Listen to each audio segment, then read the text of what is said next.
had a part in creating Sava?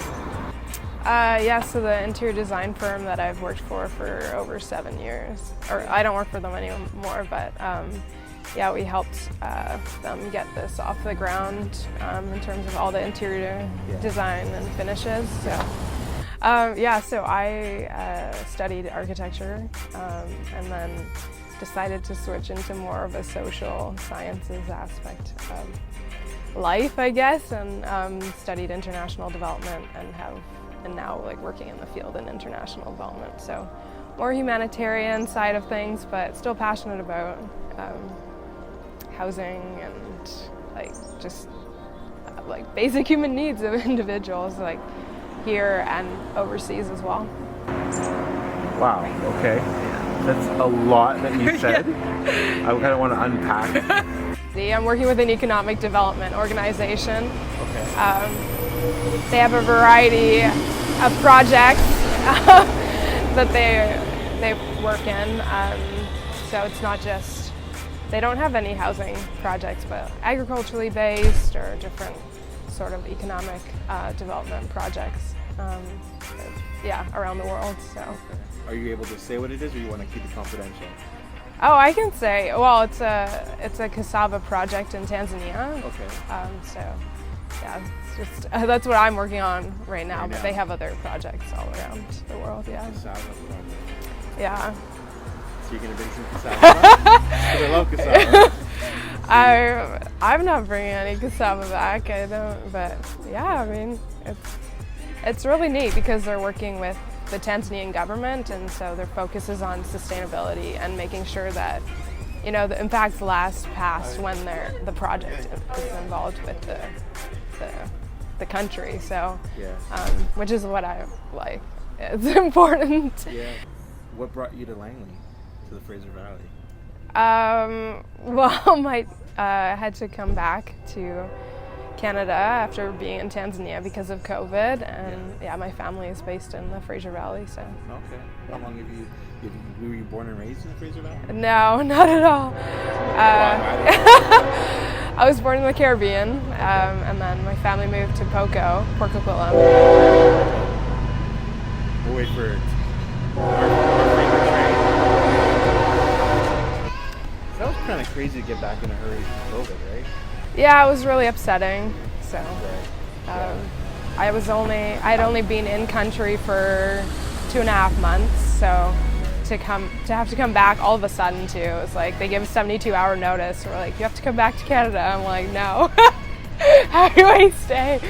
But just the reality.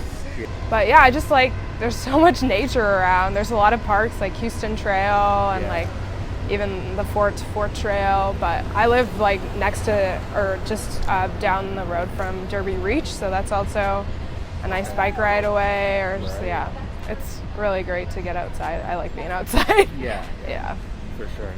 I know on your Instagram page you got your pictures are all over the place.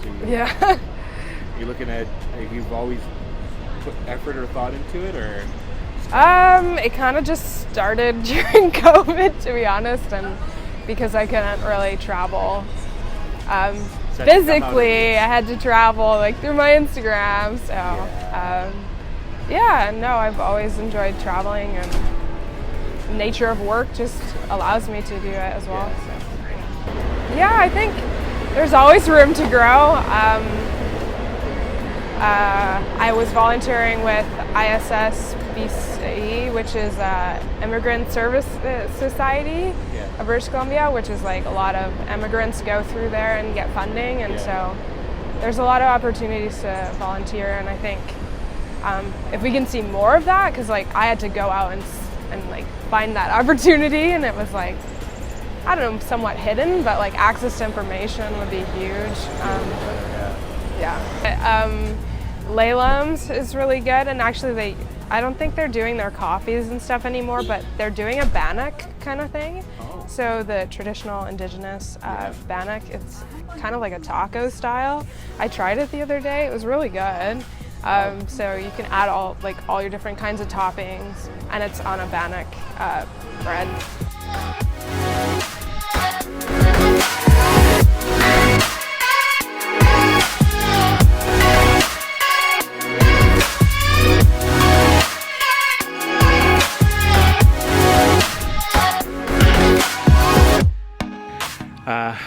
this is the Fort to Fort trail, the beginning of it, leading up to Derby Reach up here. And yeah, it's kind of beautiful. Hope you enjoyed the interview with Indra. Indra, thanks so much for coming down and meeting me in front of Saba's the coffee shop there. Coffee shop was a restaurant and bistro, I believe. Yeah, I actually had some food in there right afterwards for my breakfast. It was really good. I also had some of that bannock that she was talking about at Laylam's. That was really filling as well. Not my usual fare for something of a taco, but it was kind of cool. The bannock tasted awesome. You know what? First of all, not only is the Fraser Valley beautiful and has so many unique spots that you can just enjoy for days and days at a time. You can stay in one area and enjoy it, but it's also it is really diverse, and I think this is one thing I want to bring out for this particular episode and the last episode.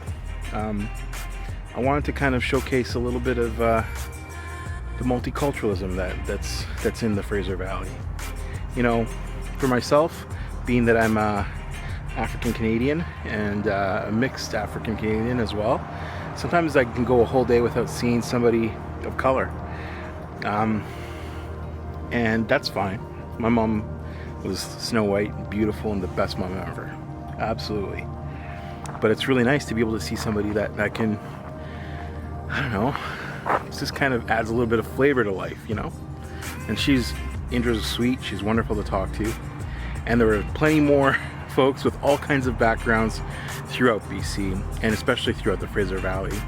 And I hope that part of Find You in the Valley's mission is going to be to showcase all peoples that are living out in the Fraser Valley, and not to get into anything political at all, nothing whatsoever. Anyway, I think that's what makes the Fraser Valley so unique, so different, is that it has the ability, it has the opportunity, I should say, to really embrace diversity, to truly embrace it now. But that's up to you and every person individually.